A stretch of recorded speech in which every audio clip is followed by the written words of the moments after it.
Hi everyone, welcome back to my daily vlog. तो आज का दिन थोड़ा स्पेशल होने वाला है क्योंकि आज हमारे मार्गशीर महीने का गुरुवार है। तो चलिए आज मैं आप सबको दिखाऊंगी कि मैंने अपने घर में क्या क्या सब किया, और आज सबको मैं माँ लक्ष्मी जी की स्टोरी भी सुनाऊंगी। तो चलिए स्टार्ट करते हैं। तो मैंने भी अपने घर पर चिता बनाया है। प्लीज़ कमेंट में बताइएगा कि मेरी चिता आप लोगों को कैसी लग रही है। तो आज है गुरुवार, जो माँ लक्ष्मी जी का दिन है। तो यहाँ पर हमारी बच्ची विंडो के पास बैठकर बाहर की तरफ देख रहा है और मैं चली बाहर जाने के बाद मैं यहाँ पर ढूंढ रही हूँ गाय का गोबर, जो पूजा के लिए चाहिए। इधर उधर देखने के बाद मुझे मिल गया गोबर। मैं जाके अपने हाथों से गोबर लेकर आ गई। कौन कौन मेरी तरह अपने हाथों से गोबर उठाया है, प्लीज़ कमेंट में बताना। गोबर लाने के बाद मैं चली अपने हाथों को साफ़ करने के लिए।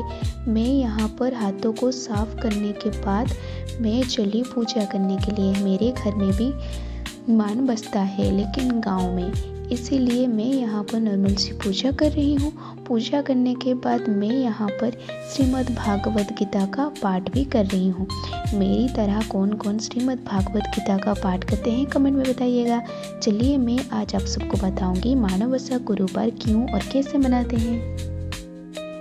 हमारे उड़ीसा में माणवसा गुरुवार का त्यौहार मार्गशीर महीने के प्रत्येक गुरुवार को धन समृद्धि और सुखाली की देवी महालक्ष्मी के सम्मान में मनाया जाता है।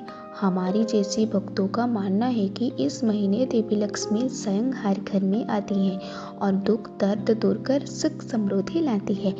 इसीलिए हम बुधवार को ही घर की अच्छी तरह साफ सफाई करते हैं।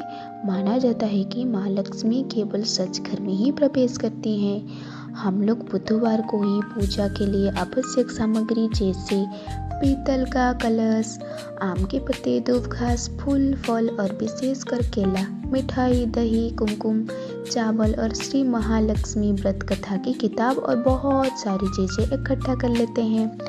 जो व्रत रखते हैं वो गुरुवार को सुबह ब्रह्म मुहूर्त में उठकर स्नान करते हैं और स्वच्छ वस्त्र पहनते हैं। फिर पूजा के स्थल पर चिता बनाते हैं। फिर एक कलश को पानी से भर देते हैं। फिर उसके बाद कलश के मुख पर आम के पत्ते रख देते हैं। उसके बाद एक नारियल भी रखा जाता है। कलश को हल्दी, कुमकुम और फूल से सजाया जाता है। हमारा ये कलश माँ लक्ष्मी का प्रतीक माना जाता है। हम कलश के पास माँ लक्ष्मी की मूर्ति या फिर फोटो भी रखते हैं। इसके बाद हम धूप दीप जलाकर माँ लक्ष्मी को फूलहार और प्रसाद अर्पित करते हैं। हल्दी, कुमकुम और अक्षत जैसे चावल भी चढ़ाया जाता है। पूजा का सबसे महत्वपूर्ण हिस्सा है श्री महालक्ष्मी व्रत कथा। इसको पढ़ना या फिर सुनना बहुत ही ज़रूरी होता है। इस कथा में बताया गया है कि कैसे माँ लक्ष्मी की पूजा करने से भक्तों के दुख दूर होते हैं। पूजा के बाद प्रसाद बांटा जाता है। विशेष रूप से चावल की खीर जैसे मिठाई की पकवान बनाए जाते हैं। प्रसाद पहले माँ लक्ष्मी को अर्पित किया जाता है, फिर घर के सभी सदस्यों और पड़ोसियों को भी दिया जाता है। दिन भर उपवास रखा जाता है। कई सारे लोग फलाहार, फल और दूध भी खा सकते हैं, जबकि कुछ लोग नमक के बिना भी भोजन करते हैं। शाम को भी माँ लक्ष्मी की आरती की जाती है और प्रसाद चढ़ाया जाता है। मार्गशीर महीने के अंतिम गुरुवार को व्रत का अध्यापन किया जाता है, जिसमें पूजा के बाद कुछ ब्राह्मण या सुहागन स्त्रियों को भोजन कराया जाता है और उन्हें भेंट दिया जाता है।